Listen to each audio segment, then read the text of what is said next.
Hello YouTube, it is John L. Lance, back with my dramatic reading of the Dr. Halsey's journal from the Halo Reach limited edition.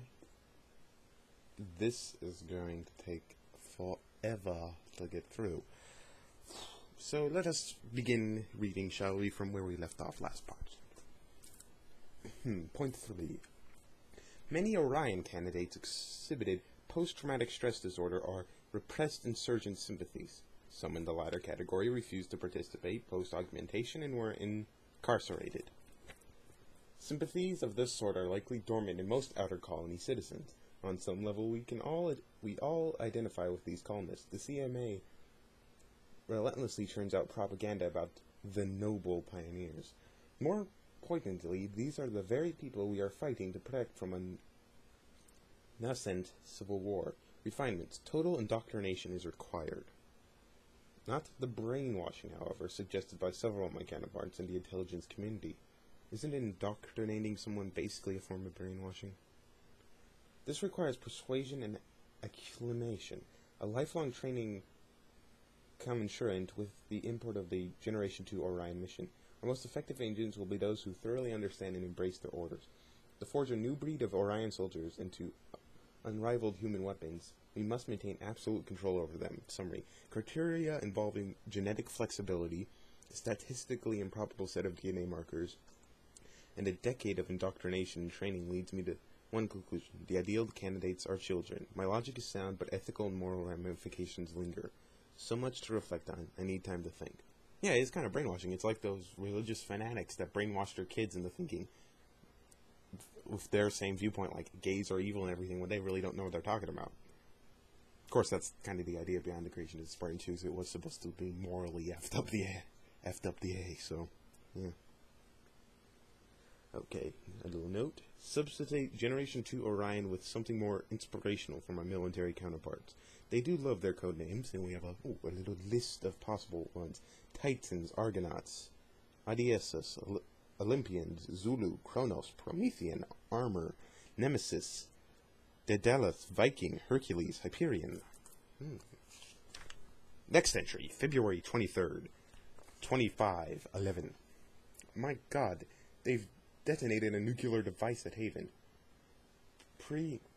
Preliminary radiological analysis indicates the bomb was spiked to disperse toxic materials high into the colony's atmospheres. Millions died. Millions more projected to die from the fallout. Countless birth defects for generations to come.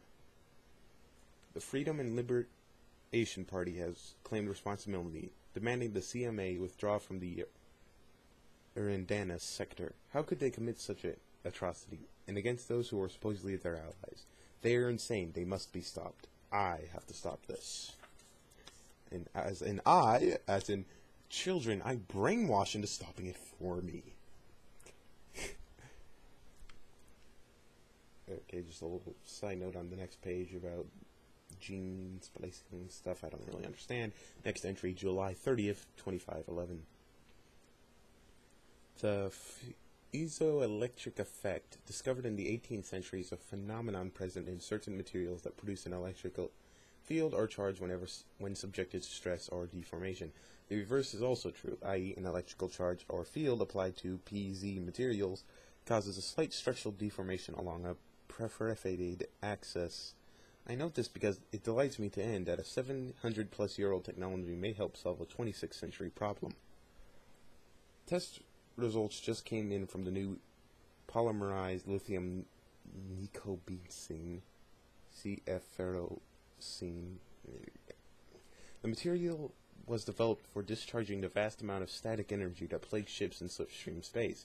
I wonder why no one thought to investigate the reverse effect on this material.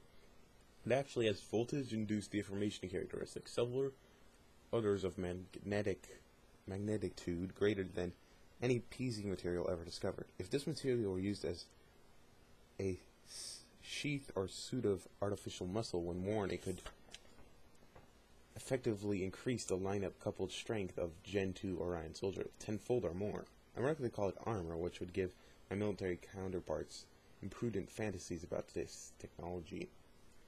Ooh, and on a page we have actually a little drawing of like a mech suit based off the Spartan armor, which is cool. Manufacturing an entire suit at this point is cost prohibitive. The Vice Admiral assures me that this will be addressed in the production phase of the project. I have my doubts given the vast scope of my request. I'm convinced there is no way to couple this new technology to awareness nerve inductions, positive feedback to dramatically increase reaction speed. See notes in Georgette. Still, I have yet to solve the energy requirement. Any human-sized suit would need a small nuclear fusion reactor to generate the required power. Expensive, and who would willingly strap on a reactor backpack? Some just more diagnostic notes on how to set things up. Some brain scans. One more entry for today, September 8th, 2511. Most muscular and organ cloning techniques were perfected long ago. The stubborn holdout was the human brain, which until 5 years ago had defied conventional cloning procedures. Regional neural cloning came millimeter by millimeter. The medulla, the pons, the mesencephalon, and finally the entire cerebral network. But memory implant remained an elusive dream. Until recently, I have finalized the control parameters of a fast Fourier transform X-ray 3D scan for mapping a brain's ionic density patterns that indicate individual links. 1 line 4 connections for each of the 1010 neurons. A deep stimulating scan can then cultivate growth lineages in a blank clone brain, i.e. memory transfer. Thus we can manufacture a complete human clone that is virtually indistinguishable from the original host.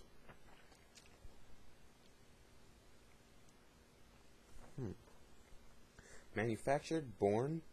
If we go down this path, copy these people, these children, there's no retreat. Complications. Rapid flash cloning of immense volumes of tissue induces gross DNA base pair errors. Congenital defects increase 42%. Incidence of Parkinson plus syndromes increase 67% with brain and memory replication. There's an 82% rate of dementia, schizophrenia, and brain cancers. Although a small fraction of clones are projected to live a normal lifespan, the average half-life of this physiology is 14.7 weeks. I've informed the Vice Admiral that we are initiating the next phase of the project. Candidate procurement. That will be all for today. And to somewhat elaborate on that last part, all of the children kidnapped to become Spartan 2s were replaced with made-to-fail clones in a very hush-hush government operation. Well, that is part 2 of Dr. Halsey's journal. There is much more to come from my rate of reading. I'm going to say about maybe over 10 more parts. So, hope you enjoyed this another informative look into the mind of Halo Canon. Signing out.